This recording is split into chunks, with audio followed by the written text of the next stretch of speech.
Hi everyone, I'm Nick. Welcome to our new pronunciation lesson. In today's lesson, we're going to learn about word stress. I'm going to answer 3 questions. What is word stress? Why is word stress important? And how do we know where to put the stress? Are you ready? Let's go! Firstly, to understand word stress, you need to know syllables. A syllable is a unit of pronunciation. A syllable can be part or all of the word.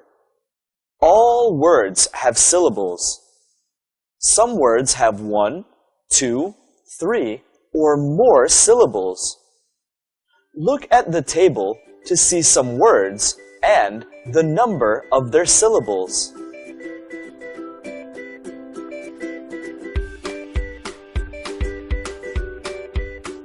I'm going to show you an easy way to count syllables. First, take your hand and put it under your chin. Then, say the word normally.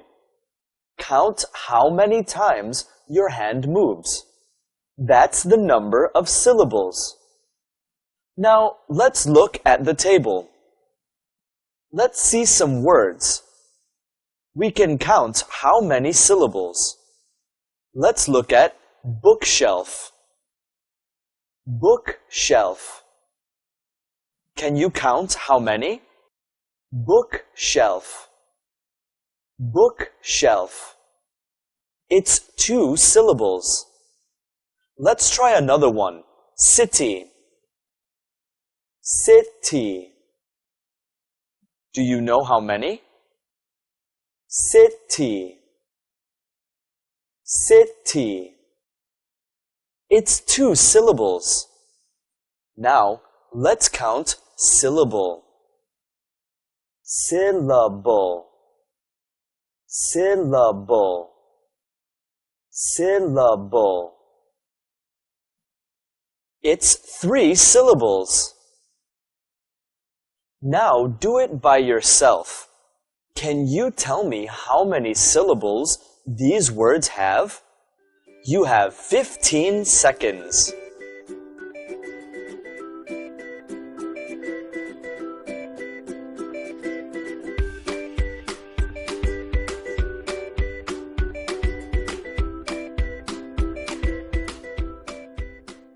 Have you got the answers?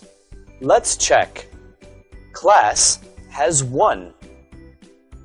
Friend has 1. Village has 2. Address has 2. Did you get all of the answers correct? Good job! Counting syllables is easy, right? Now we know syllables and how to count them. Let's go back to the topic for today. Word stress. In English, we do not say every syllable with the same strength. We stress parts of the word by saying a syllable longer, louder, and with a higher pitch. We do this to stress the syllable. Let's listen to a few words. Bookshelf. Syllable. City. Village. Address. Listen again. Bookshelf. Syllable. City. Village. Address. Could you hear the stress? Good job! Remember, to stress a syllable, you say it longer, louder, and with a higher pitch. Now let's look at another word. Desert. Desert. Do you know what a desert is? This is a desert. It's a place with very little water and few plants. It's usually hot and dry. You put the stress on the first syllable of the word. But what if I put a stress on the second syllable of the word? Dessert. Dessert. It changes into a verb. It means to leave something or somebody. For example, the bird deserted its nest. Now let's look at another word. Refuse. Refuse means rubbish. But what if I say refuse? Now it becomes a verb. It means that you don't want or won't do something. Let's see an example. She always refuses to go swimming. Just by changing the position of the stress in a word, we can change the meaning and form of the words. Now, why is word stress important? In English, we use word stress to understand each other more easily. If you use word stress correctly, you will sound more natural. Understanding word stress can help you speak and listen. If you say word stress incorrectly, you could be misunderstood. Now, let's watch a short video to see the importance of word stress. I often see homeless dogs on the streets. I don't understand why people desert them. Dogs and desert? What do you mean? I said desert. It means people leave the dogs on the streets. Oh, I see. So, how do we know where to put the stress? Well, there are two ways. First, you can look in the dictionary to see where the stress mark is. Second, you can listen to native speakers talk to hear the stress. As you listen, you can repeat the words to understand where the stresses are. That's all for the lesson today. Next time you listen to English, try to hear the stress of the words. In the next lesson, we're going to talk about stress for two-syllable words. In this lesson, we'll learn where to put the stress on two-syllable words. Are you ready? Let's begin. In the last lesson, we learned about word stress and syllables. A syllable is a unit of pronunciation. It can be part or all of the word. All words have syllables. To stress a syllable in a word, you say it longer, louder, and with a higher pitch. In today's lesson, we're going to talk about 4 words. They are city, village, mountains, tower. Now, let's see how many syllables these words have. City, village, mountains, tower. So all of these words have 2 syllables. Now we're going to see where to put the stress in the words. Let's look at the first word, city. Do you know where the stress is? It's on the first syllable. Listen and repeat after me. City, city. Remember to stress the syllable by saying it longer, louder, or with a higher pitch. City, city. Now let's try to use the word in a sentence. I live in a big city. I live in a big city. Let's look at the second word, village. Village. The stress is on the first syllable. Now listen. Village. Village. He often visits the village near the city. The next word is mountains. Mountains. Can you guess where the stress is? It's on the first syllable. Now listen. Mountains. Mountains. We often like to go into the mountains to breathe the fresh air. And the final word is tower. Tower. Where's the stress in this word? It's on the first syllable. Listen again. Tower. Tower. She lives on the third floor of a very tall tower. This is Mai. Let's see what Mai is going to tell us. Hello. My name is Mai. I live in a big city.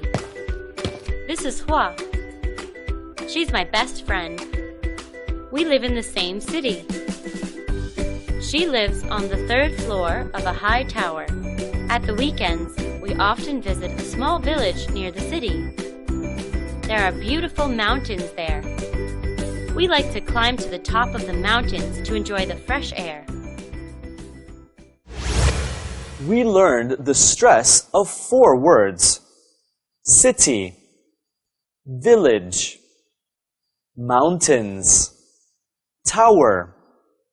Each word is a noun with 2 syllables and has the stress on the first syllable. Try to practice at home. See you next time. Goodbye. Hi, students. It's so nice to see you again in another pronunciation lesson on word stress. In the previous lesson, we learned some words that are stressed on the first syllable. And in today's lesson, we continue with some other words. Let's see what they are. Always, usually, often, sometimes, never. Are you ready? Let's get started. These words should be quite familiar to you because you learned them in the lecture as adverbs of frequency. So, I'd like to ask a student to read aloud these words to see where she puts the stress. Okay, Ling, can you read the words aloud? Yes, Miss Renee. Always, usually, often, sometimes, never. All right. Do you think that Ling read all these words correctly? It seems that Ling forgot the stress when saying the words. It may be Ling doesn't know where to put the stress. So, let me show you where to stress these words, and then Ling, you can practice again in the late part of our lesson, okay? Let's start with the first word. Always. Always. Where do you think the stress is? On the first or the second syllable? The stress is on the first syllable. Listen and repeat after me. Always. Always. Remember to say the stressed syllable longer, louder, or with a higher pitch. Always. Always. I always get up early in the morning and do exercise. The second word is usually. Usually. Where's the stress? Usually. Yes, it's also on the first syllable. Listen. Usually. Usually. He usually goes to the library with his close friend after school. The next word is often. Often. Can you guess where the stress is? Often. Well done. It's on the first syllable. Listen. Often. Often. How often do you go to the cinema? The next word is sometimes. Sometimes. Yes, the first syllable is stressed. Repeat after me. Sometimes. Sometimes. My sister sometimes writes emails to me. Now comes the last word. Never. Never. This word has the stress on the first syllable, too. Let's say the word together. Never. Never. Peter is quite lazy. He never helps his parents do the housework. Now, you know how to say these words correctly. Ling, do you want to try them again? Yes, please. Always. Usually. Often. Sometimes. Never. Well done. Now it's your turn to practice. I think you can do as well as Ling. Today, we learned the stress position of 5 words. Always. Usually. Often. Sometimes. Never. They are all adverbs of frequency which have the stress on the first syllable. That's all for today. I hope you had a great time. Don't forget to practice at home. See you next time. Goodbye.